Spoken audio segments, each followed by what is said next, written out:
এটা পুরোটাই ষড়যন্ত্র হিসেবে দেখছি। আমি মনে করছি এটা কখনোই সম্ভব না। দেশের এখনকার যে পরিস্থিতি তাতে আমার মনে হয় না যে মাথাচাড়া দিয়ে উঠবে।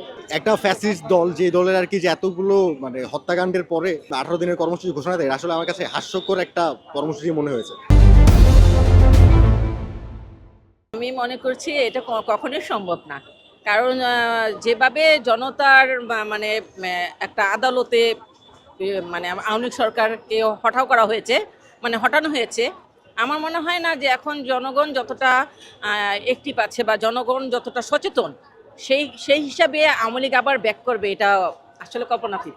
দেশের এখনকার যে পরিস্থিতি তাতে আমার মনে হয় না যে মাথাচাড়া দিয়ে উঠবে, কারণ কিছুটা সময় তো লাগবে। আর যদি আমি গণতন্ত্রের কথা বলি, সেই মতেও এখন জনমত আমার মনে হয় না যে তাদের কোনো কর্মসূচিকে সাপোর্ট করবে। আসলে বুঝতে পারছি না উঠতে পারবে কি উঠতে পারবে না। সম্ভবত পারবে, কারণ মাঝে মাঝে দেখছি যে আশেপাশের লোকজন, আগে তো আওয়ামী লীগের কোনো কিছুই দেখা যেত না, কিন্তু এখন অনেক কিছুই দেখা যাচ্ছে। আওয়ামী লীগের ছোট ছোট মানুষগুলা মাথা চাড়া দিয়ে উঠছে। আমি তো আশা করি যে সে দেশে ফিরতে পারবে এবং 18 দিনের কর্মসূচি এটাও সফল হোক, এটা আমি চাচ্ছি। আমিও মন থেকে চাই যে মানে কি সবকিছু সফলভাবে তারা সবকিছু করতে পারে। আমি তো প্রথম বলবো যে যে কর্মসূচিটা ঘোষণা দিল, তো এখানে প্রথম দেখার বিষয় যে কর্মসূচিটা কারা ঘোষণা ছিল। তো আওয়ামী লীগ ঘোষণা করলো, তাই না?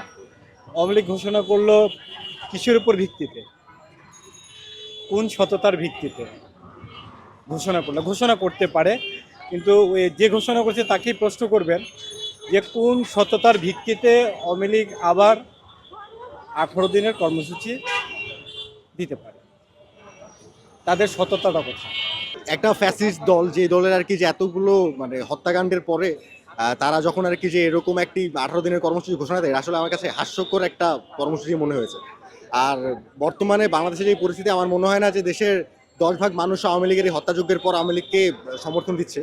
তো সেই জায়গা থেকে আমার মনে হয় না যে ওরা 18 দিনের জায়গায় 180 দিনের কর্মসূচি দিলেও সেটা আর কি ফলপ্রসূ কোনো কর্মসূচি হবে। আগে হচ্ছে যারা এই হত্যাকাণ্ডের সাথে জড়িত, যারা 15 বছর ধরে এত নিষ্পেষণ নিপীড়ন করেছে, তাদের বিচার হোক, তারপর আসলে সরকার সিদ্ধান্ত নেওয়ার একটা সময় আসবে যে আসলেই তারা রাজনীতি করতে পারে কিনা।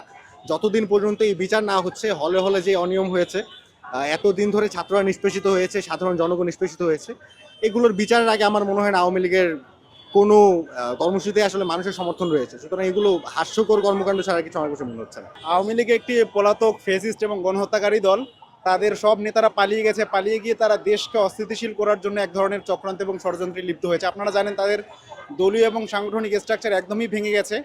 তো এটা এখন তারা যেটা করতেছে, বিভিন্নভাবে দেশকে অস্থিতিশীল করার চেষ্টা করছে। তো আমরা মনে করি যে তাদের হরতাল এবং অবরোধ দেওয়ার মতো তাদের সেই ধরনের দলীয় ক্যাপাসিটি বা সেই ধরনের সাংগঠনিক কাঠামো নেই। এটা পুরোটাই ষড়যন্ত্র হিসেবে দেখছি আমরা। তারপরে যদি তারা কোথাও মাঠে নামে, তাহলে আমরা ছাত্র জনতা সম্মিলিতভাবে তাদেরকে প্রতিরোধ করব।